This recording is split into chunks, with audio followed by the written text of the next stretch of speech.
don't know if it's the influence of movies or video games, I can say.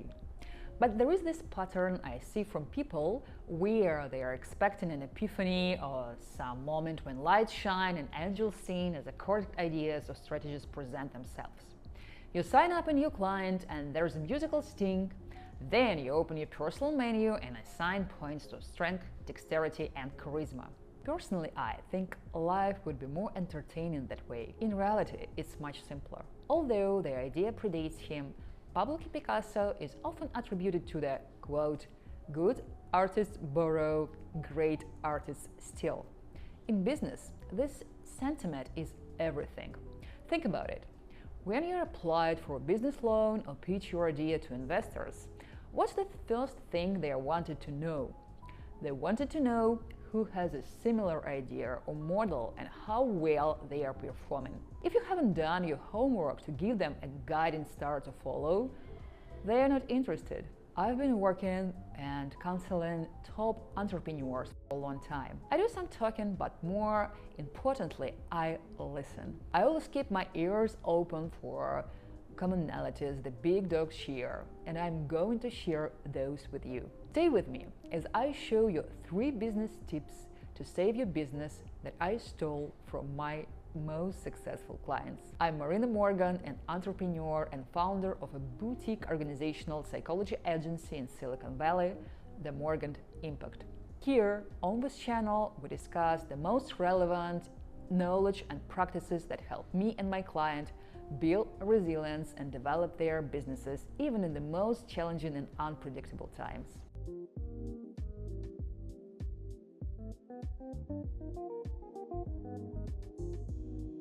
Let me describe a person you know. If you don't know him, then you are that person. Ideas flow out on this person like a spring creek. He or she is insightful and bright, clever and experienced, and always find unique solutions to difficult problems. More often than not, you find this person working at a position beneath them, doing work and doesn't tax their brain at all.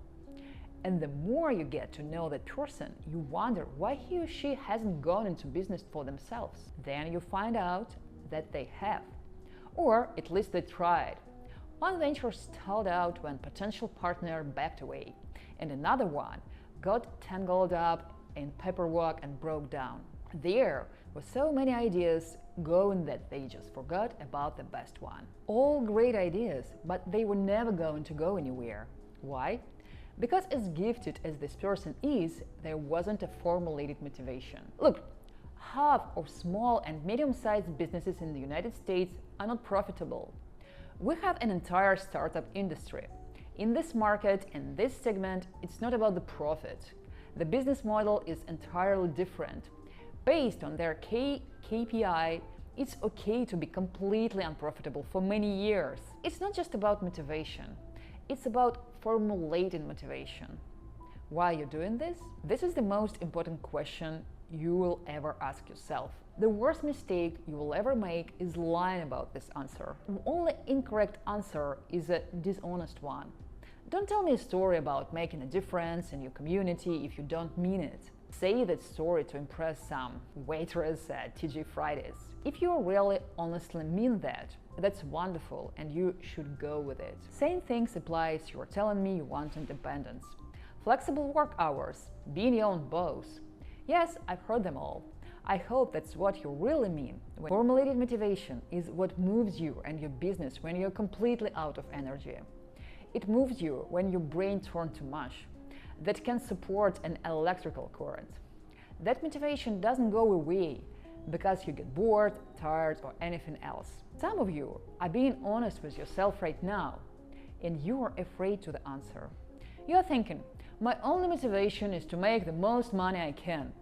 If you think that's not perfect answer, stop it right now. The only correct answer is an honest answer. In fact, desire to pursue profit often opens more doors than it closes. It's your formulated motivation that creates the organizational culture ideology. I had the employee motivation assessment to confirm it. You want people whose motivation align with yours. And the first step is being honest with yourself. So look at me for a second. I'm in a good shape, But do you think I could swing an axe and chop down a big tree without destroying the entire neighborhood? No, and they'd put me into jail if I tried. So, what's the solution? I reach out to a professional. That's what I do. If you have what it takes to create formulated motivation, I want you to get started. Watch through the end of the last 2 tips and get moving. Some of you are still confused, concerned, and need some guidance. Fantastic!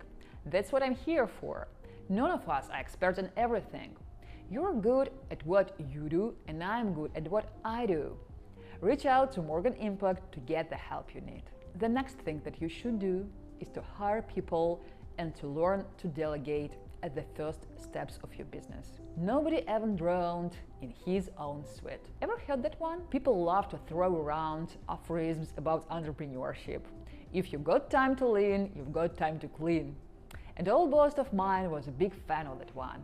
They are the cliches that you read from a quarter-day calendar. Post your least favorites in the comments, especially if you have an accompanying story about how that phrase, "Did you move harm than good?" There's 2 reasons I choose my least favorite.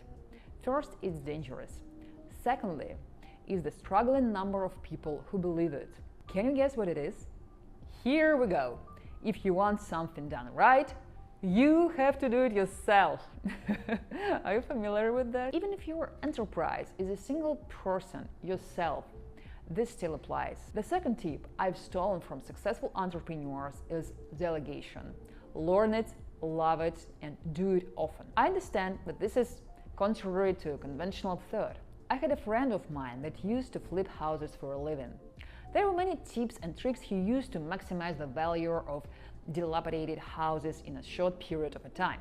But making the most profit comes from something called sweat equity. In that field, the more a person does himself without hiring additional help, the greater the profit. That makes sense. Labor can account for up 70% of business costs. And I understand you. Think about the extra jobs you are handling right now. Those obligations are taking away time that you could be spending on expanding your business, finding new clients, or very crucial elements we'll discuss in the tip 3. Stay tuned and you'll understand. You can start with a simple delegation. Unload some of your tasks to personal assistants, a business assistant, someone with accounting experience, even a social media manager. I'll say it again. None of us are an expert at everything. You could assign me 5 trigonometry problems to solve. If I can remember high school well enough to do, it might take me an hour. Of course, I could also hand that to a friend of mine that's gifted in the mathematical arts, and he bring back 5-chord answer in the 5 minutes. Even if you are saving money by doing all this work yourself, are you saving time? And is time you're spending costing you the opportunity to increase your business? Again, you are telling me that labor is expensive. Marina, I can't afford that. Objection noted. Taking on even a single full-time employer is expensive. But let me ask you a thing. How many of you still managed to work through the pandemic even though your office was closed? How did we still manage to have meetings and submit reports, share files, and develop strategies? Did that technology disappear when pandemic was over? You can find specialists all around the world willing to take work off your hands. The more that you grow, the more that you are going to need to delegate to different specialists. Finding talent around the world can be difficult, and I recommend using an agency. It always can be from another country. It's an effective way to narrow your search and employ some quality control. Stick around, because I'm planning dedicating at least an episode about this subject in detail. Finding the right people for the right price is tricky. But I come from the HR world. Huge telecom company might run the bell right offhand, but ask any Russian who handled their digital service, the hugest chain of the cinema theaters in my country, and media holding Rumler Group. As many as 5,000 employees under my supervision at one time. I know a thing or two about finding, retaining, and shaping talent. I'll make you a deal. You'll keep linking and sharing my content, and I'll keep providing it. But you have to uphold your end of the bargain. Steve Levitt from Freakonomics famously said, "I always tell my students fail quickly. The quicker you fail, the more chances you'll have to fail at something else before you eventually maybe find the thing that you don't fail at. Now, the reason I bring this up is that I want to button up this section with one last bit of advice. You need to delegate and you need to find help, but you do not have any obligation to hold on to an employee that's not meeting your expectation. We fail all the time, and you must learn to love failure. Think about this. And this is the last I'll share about it because this will be its own episode. Have you ever been called to HR, your boss's office, or whenever the firing is done, and they gave you the bad news that they won't need your services anymore? You say that you don't understand what's going on. All your reviews have been positive. You have met your metrics, and you thought you were doing a good job. Even if your boss elaborates in that situation, which they rarely do, they've done you a great disservice. Why? They robbed you of your failure. How exactly are you supposed to take this feedback and make improvements? If people around you were too cowardly to point your shortcomings, what correction could you have made? I can tell you right now, that's poor management. If you have an employer that's not getting the job done, tell them.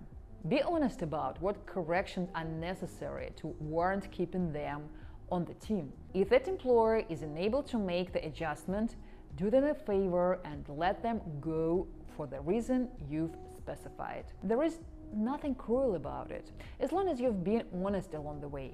You've stopped them from spending more time in a position that's not suited for them. Don't take it too personally if your employees have some words to share in parting either. Remember that least favorite phrase of mine from earlier? If you want something done right, you have to do it yourself. Don't ever let a negative experience with an employee trick you into adopting this mindset. It's going to make you miserable. Speaking of being miserable, let's dive into number 3. Number 3, take care of yourself. Yes, this is a major talking point on my channel. It's also the point most entrepreneurs are first to dismiss. I knew a company that launched with 5 young men in a single apartment. We were 3 days and night sleeping on the floors. They had rice most days and chicken when they could splurge. At the time, they were practically boys and their bodies and spirits could handle this abuse. Let's be real. At this point of our lives, most of us can have our day ruined by sleeping on the strange position. Fell asleep on the couch in front of the TV last night. Now I bet in neck pain for next 12 hours. I have a personal trainer to keep my muscles in shape and a dietitian looking after my meals. And that's still not enough you keep up with an 80-year-old. Nobody takes those 10,000 steps every day. You're babysitting home and you work families. But you'd be surprised how many people willingly toss their mental and physical health aside because they think it's good for the business. Even worse, some, and I'll be real, it's more men than women, but women are guilty too. Men treat neglecting themselves as some kind of macho sacrifice. Tell me, have you snapped at someone at home because of your frustration you feel at work? Or someone at work because of the problems you've been having at home? You know for a fact that those things shouldn't influence each other, but they do. Your brain is a very versatile, strong organ, but it's not invincible. Are you going to make best decision at work if you're deprived your brain to sleep? And what about your body? Are you the most rational then your blood pressure is pounding so hard you feel it behind your ears? No, of course not. And I don't want you to assume the worst, but take this into consideration. If at some stage your health or your mental state fail you, what's going to happen to your business? I've mentioned this before, but 72% of entrepreneurs suffer from some form of mental health issues. Watch my previous video when this is over for more details. A lot of those attributes that make you so effective in the business world often have a mental trade-off that can have serious consequences if unchecked. Routine maintains an emergency flags. The first is the regular work you do for your own mental and physical health, and the second are warning signs that you're on the verge of burnout and need to step back, not to push through. Some of you know what to do and where to go, secret spite. You love being outdoors or bending some sucker's leg in Brazilian Jiu-Jitsu. You might have a fleet of mountain bikes so deep that you've taken the whole garage and have migrated to the kitchen. You might also love an evening alone, reading a good book, or just enjoying music. Yes, dropping the needle on the LP and letting the album take you on a journey. Or you just might have forgotten or never knew how to relax. You are not alone. But you're going to have learned, because that's going to ruin your personal life and sink your businesses. And if you don't know to do it, talk to me.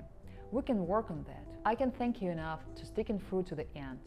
Think of somebody that needs this information and share it with them. Be part of the family and make your voice heard in the comments. I'm Marina Morgan and you're on my channel. Subscribe so you don't miss a single episode. Links below for all our socials. Thank you and see you next time.